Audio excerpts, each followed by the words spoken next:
Hello everyone and welcome to Deserve Point Academy. I am Nishita Dogne और आज की इस वीडियो में हम करने वाले हैं आपके बहुत ही कुछ इंपॉर्टेंट क्वेश्चंस में से एक क्वेश्चन जो कि बहुत ही ज्यादा टाइम रिपीट हुआ है आपके प्रीवियस क्वेश्चन पेपर्स में, और वो है explain any 5 features of federalism. और ये क्वेश्चन जो है यहाँ पर मैंने कुछ 2 ईयर शायद मेंशन मैं करना भूल गई हूँ या फिर मैं नहीं कर पाई हूँ, तो यहाँ पर 2 ईयर्स और आएंगे। एक 2020 में भी पूछा गया था ये क्वेश्चन, और रिसेंटली ये क्वेश्चन अभी 3-4 सालों में और एक बार और पूछ लिया गया है।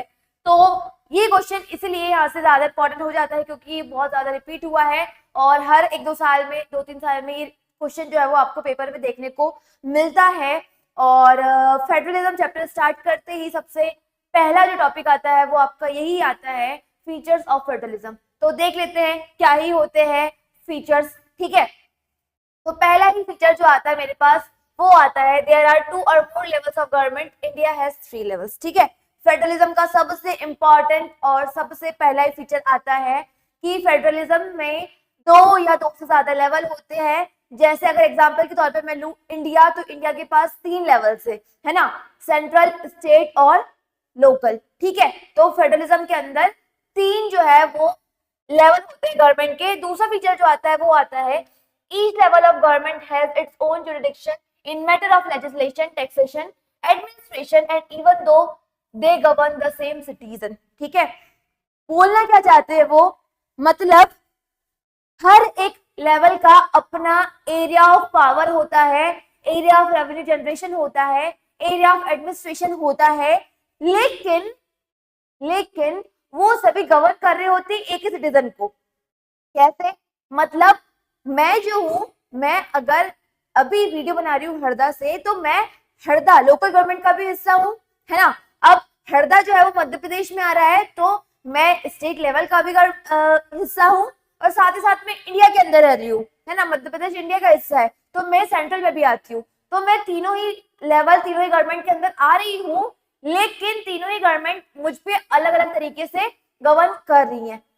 गवर्न मुझे ही कर रही है, गवर्न सेम सिटीजन को कर रही है, लेकिन अलग अलग तरीके से। ठीक है, तो वो बोलना चाह रहे हैं कि हर एक लेवल का अपना एरिया ऑफ जुरिडिक्शन होता है, एरिया ऑफ पावर होता है, एरिया ऑफ एडमिनिस्ट्रेशन होता है।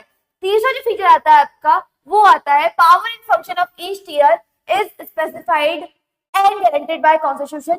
मतलब हर एक लेवल का फंक्शन और कितनी पावर उसके पास है, कितना रेवेन्यू वो जनरेट करेगी, कितनी पावर है उसके पास, किस तरीके से वो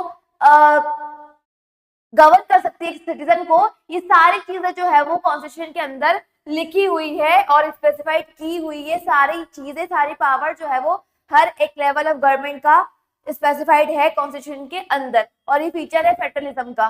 फिर आता है आपका next point, the supreme court has been given power to settle disputes between different levels of government.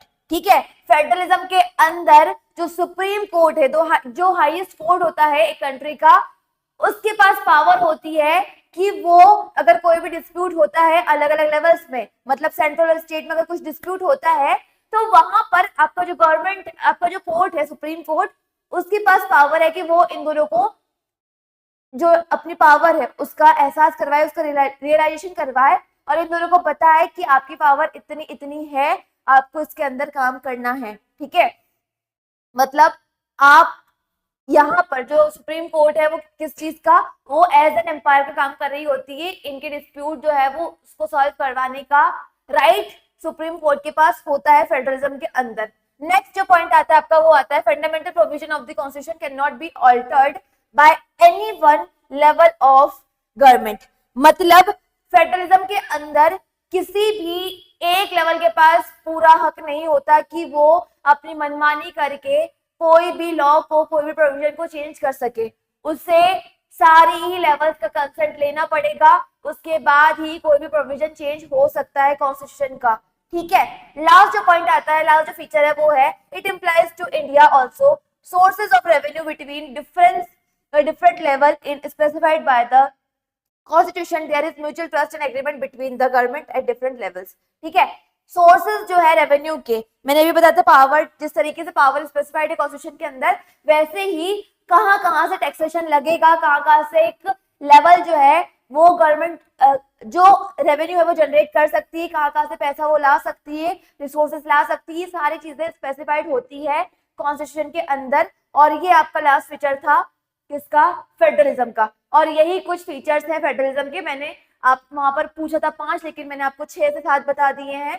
तो यही कुछ फीचर्स है फेडरलिज्म के, और ये क्वेश्चन बहुत इंपॉर्टेंट है बोर्ड एग्जाम के पॉइंट ऑफ व्यू से, क्योंकि ये रिपीट बहुत टाइम हुआ है, ठीक है। और आई होप आपको ये क्वेश्चन जो है वो समझ में आया होगा, फीचर्स